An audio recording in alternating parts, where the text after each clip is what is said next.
అంకితం చేశారు. నేను ఇక్కడ ఒక విషయం చెప్పాలి. అమరావతి దేవతల పేరు, దేవతల రాజధాని అమరావతి. ఆ రోజు అందరిని అడిగిన తర్వాత, అందరూ ఒప్పుకున్న తర్వాత అమరావతి పేరు పెడితే బాగుంటుందని అమరావతి పెట్టాం. ఒక్క విషయం మనం చూస్తే, ఒక రాజధాని, ప్రజా రాజధాని కావాలని ఆ రోజు అన్ని దేవాలయాల్లో పూజ చేసి, అన్ని మసీదుల్లో పూజ చేసి, అన్ని చర్చిల్లో పూజ చేసి, పవిత్ర దేవాలయాలన్నింటిలో పూజ చేసి, అక్కడ జలాల్ని మట్టిని తీసుకొచ్చి ఈ ప్రాంతాన్ని పునీతం చేశాం. అంతమంది దేవతలు కూడా ఈ దుర్మార్గుడి చేతుల నుంచి ఈ యొక్క అమరావతిని కాపాడలేకపోయారంటే కనీసం ఆ విషయం సురేష్ గారు చెప్పగలిగారు. ఇంకొక విషయం మనం గుర్తుపెట్టుకోవాల్సిన అవసరం ఉంది. ఈ అమరావతి అనేది ఏదో ఇక్కడుండే రైతుల రాజధాని కాదు, రైతులకే కాదు. అక్కడ భూమి ఉంది. ఈరోజు ఆ భూమిలో కానీ రాజధాని కట్టుంటే ఈరోజు కొన్ని మీరు ఒకసారి చూసినప్పుడు ఈ ప్రాంతంలో, రాష్ట్రంలో ప్రతి ఒక్కరికి ఉపాధులు కల్పించే అవకాశం ఉండేది.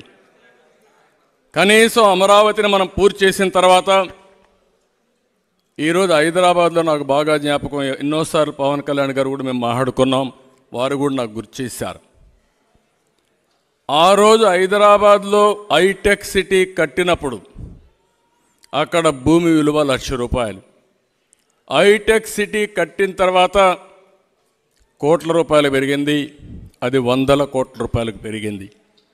ఈరోజు ఒక్క అమరావతి కానీ ఈ 12 సంవత్సరాలు, ఈ 10 సంవత్సరాలు కానీ మనం చేస్తుంటే, అది ఒక షేప్కి వచ్చుంటే, మీరిచ్చినటువంటి భూమికి తగిన పరిహారం మీకు వచ్చేది. మీకు రావడం కాకుండా అమరావతి కట్టి కూడా ఒక 2,00,000 కోట్ల రూపాయలు ప్రభుత్వానికి ఆదాయం వచ్చే విధంగా మీరు భూమి ఇచ్చారు. అంటే ఆ 2,00,000 కోట్ల రూపాయలు నాదో, పవన్ కళ్యాణ్ గారిదో, ఇక్కడుండే అమరావతి రైతులది కాదు, రాష్ట్ర ప్రజల ఆస్తి. రాష్ట్ర ప్రజల ఆస్తిని విధ్వంసం చేశాడు.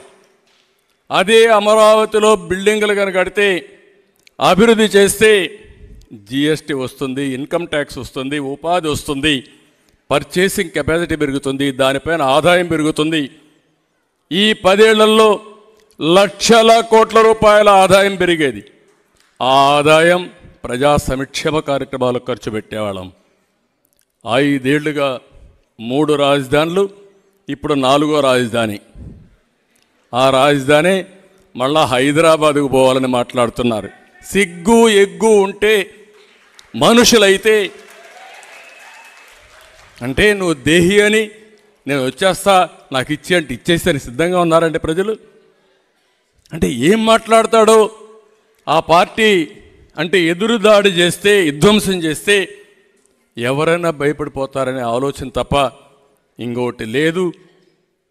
కనీసం ఈ రాష్ట్రంలో ఇప్పుడు మాట్లాడుతున్నారు, మాకు ఒక అమరావతి, హైదరాబాద్ మారికి ఒక రాజధాని కావాలి, విశాఖపట్నం మారికి ఒక రాజధాని